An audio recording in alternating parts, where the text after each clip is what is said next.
As usual, I am starting my video as the sun's starting to go down. And this is in Pittsburgh, and that's part of Hurricane Florence on the way for, I think, arrival is expected more like Monday.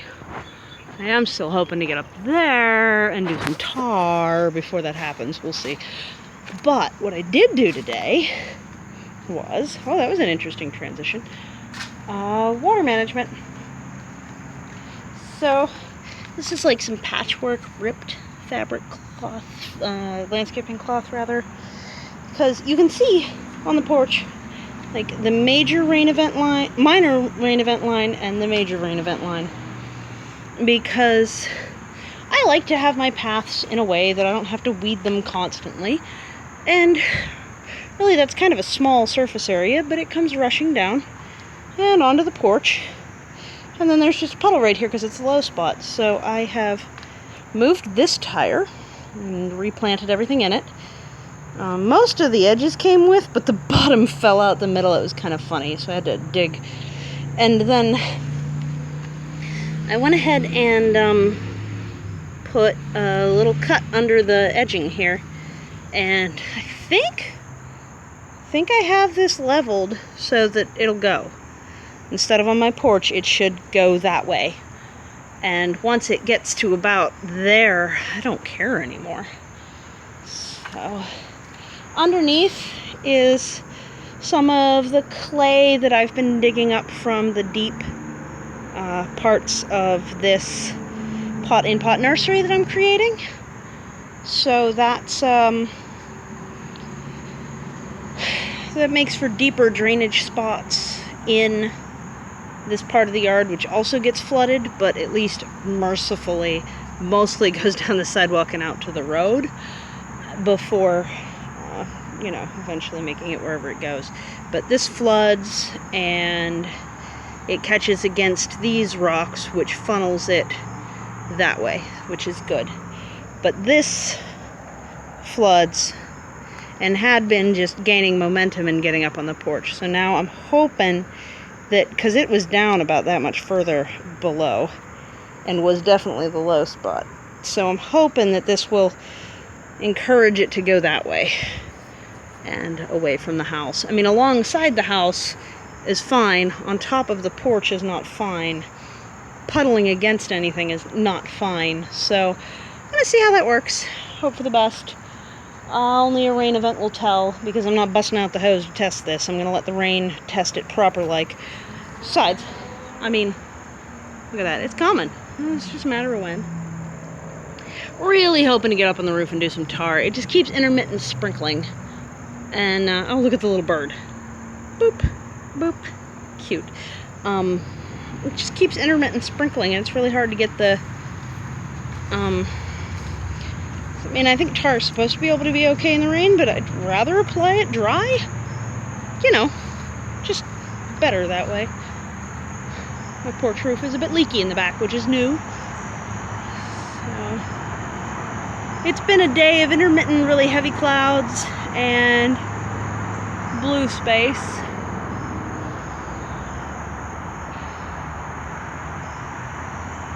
I made progress here too. I pulled this back a bit, and I planted more violets along the edge here.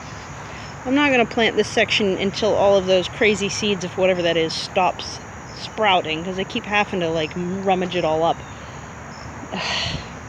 Very annoying. And no idea what it is. So take a little walk around the rest of the garden while we still have some light. Look, there's more open space here. I wasn't using that tumbler. I legit wasn't. So now I can bring my bike in here so much better. It's so nice. And it went to a friend, so it's good. And, oh, I almost turned my ankle. This is going well.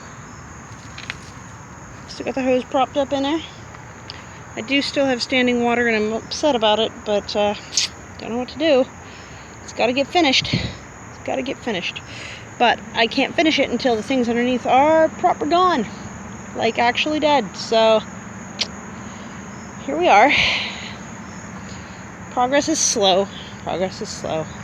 But building up the soil around the fire pit so that it's not as prone to tipping on the edges, and I've been putting the compost that was in that tumbler in between the stones, which means they don't rock and tilt as much, and I feel so much more stable walking on this fire pit now, because it always was trying to like break my ankle, literally. So, and the yard area was full of ticks. So all of that is changing, and I'm growing pyrethrin daisies to intersperse as best as they'll take. Some of them are getting root rot, so I'm hoping they'll take decently well in this. I don't think they like a lot of water. I think they like dry, and that's not what I have to offer, so we shall see. I do have some old scrap wood in there, which I pulled out of there so that I could extend the tarp a little farther along there. I think this is all going pretty well. That's the front. I like my little paths going through here. I did separate out my two hopses because they were buddying up a little too much, and I want to see whether that's going to start getting taller, if it's just going to get wide. I'm pretty sure that's a Saskatoon again. And then I keep cutting through little spaces here. The glads are still going strong. The echinacea, coneflower, whatever you want to call them, are, you know, some of them are faded, some of them are seed heads, and some of them are brand new. It's really cool. Like, see, here's a brand new one. It just opened a couple days ago. And those are all bright and cheery. So then, I don't know if I'll put rocks in here, because I have been using this as a little bit of a walk. We'll see. I want to let the rain do what it's going to do first. And then back here, the amaranth, elephant head amaranth, does kind of look like it's flicking everybody off. Michael pointed that out today. And I do have the Solanaceae family, the black nightshade, and a rhubarb here, and all of these strawberries. And that is strawberries and, what's the word? Violet. Violet right there. Who doesn't know that word? I'm a silly person. I got some new of the hollyhocks popping up here, there, and everywhere. I did actually successfully eat a kiwi the other day. They have gone soft, but they're not ripe yet, and I am not entirely sure how to tell they're ripe. If you know how to tell when a hardy acai kiwi is ripe, let me know. Please comment, because I don't know when to eat them, but they actually can be eaten this year, which is amazing.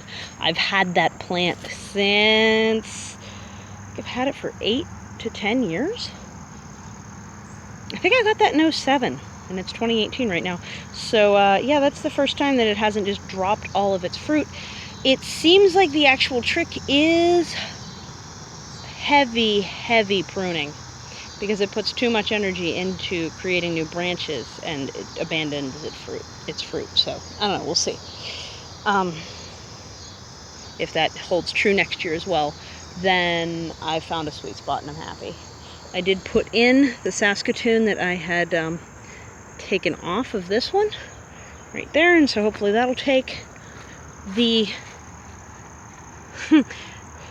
thing that's I'm trying to make it be a cherry tree, and it doesn't wanna, has given back a couple of its little leaves. I don't know what's gonna happen with the tree, because I'd really rather have privacy. What the hell is that? It's very annoying. I pulled up a lot of the spent of these little orange flowers, the calendula, and spread in a bunch of the seeds that came down off of the parsnip over there. So I'm hoping those will come up next year. I think I might have one scraggly, fully eaten rutabaga right there. So I'm going to leave it to see if it'll go to seed, to see if I don't have to buy seed again, because almost none of it came up. I thought legit none of it came up, but there you have it. And look, this is a different kind of fern. These ferns are all like feathery. That one's more like chunky. See, here's an example of the feathery one. And that one's chunky. Wild. They plant themselves, and I just don't argue. These rhubarbs are starting to really mature, which is nice. These two might be too close together, but if you remember, I tried to plant 6. I ended up with 4. So I might move this one just over a little bit, but probably not till next year. Because I don't want to have it risking... What killed a lot of them that were along here was getting heaved in and out of the ground because they didn't have their little thready, small roots placed firmly for the winter, and the freeze-thaw just shoved them all out of the ground, and they died. So we don't want to do that. We don't want to do that. Alright, probably going to need to divide this little plant. The flowers are edible. This is Stella d'Oro lily, or as I grew up calling it, Packadilly lily? Like, whatever. I don't know. I'm a weirdo. I've been giving away onions, because onions don't always agree with my stomach, so I'm a little hesitant to eat them, so they may as well go to use. I have some chard that's mostly eaten up. That's looking really good. This one's just a little baby. And I'm hoping this will go to seed so that I can fully determine whether I have wild American lettuce or something else right here. Because if I have wild American lettuce, this crap gets like 5-6 foot tall. And it's a leafy green. But I need to make sure that that's what it is before I try and eat it. You know, like you do. So I have to do its full life cycle and watch its flowers. But the good news is if I let it go to flower and then seed, it being a wild type, it'll be everywhere next year. So if the flowers prove that it's not what I think it is, then I'll clip them off before they go to seed and dump them over the hillside. Pull the whole thing up maybe. But if it is, then automatically got a ton of it next year. It's really delicate. It's got a little bit of a serrated edge, but not enough that I'd be worried. So if that is what that is, I'm very happy. I'll just have to find out what it tastes like once I'm sure I know what I have.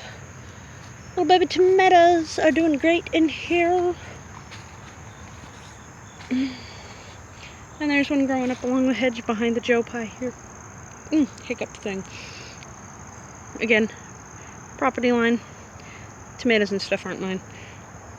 So, and this one and only of the hazelnut that took, the American hazelnut, is seemingly doing pretty well. And I think I'm just going to put, gonna see if I can get any of those taller types seeds to take, and put the taller one right there, because I think that'd be a good place. The porch is a little bit cleaner. This is still like this. I like to let them rot down a bit before taking them. They're good firewood, but in the meantime, that's what's going on right there. I'll get them out of here. And of course, asparagus is still doing asparagus stuff like this. This is asparagus in the off season. I tied back the sunchoke because I thought I was going to be able to get my water heater, the old broken one, out of the basement. But the door at the bottom of this hatch is swollen shut, and I do have it locked on the Bilco, so I can't even go in and kick it. Crowbar wasn't doing anything, so I just have to wait for things to dry out and try again. But at least I have somebody who's happy to come over, hang out, talk, maybe not, take a water heater. We'll see. The cutting I took off of this is doing well in the pot in the front, so I might be able to transition from this to a proper jostaberry, because this is a pre-jostaberry. It doesn't have the stabbing, the needles of a gooseberry, but it does have the rambling habit that they found happened when you cross a gooseberry and the black currant. And this one is very, aggressively, invasively, horribly. It'll go underneath the path and pop up the other side. So I need to get it contained at some point. But before I do, it's so much food every year. I do want to get a replacement for it started.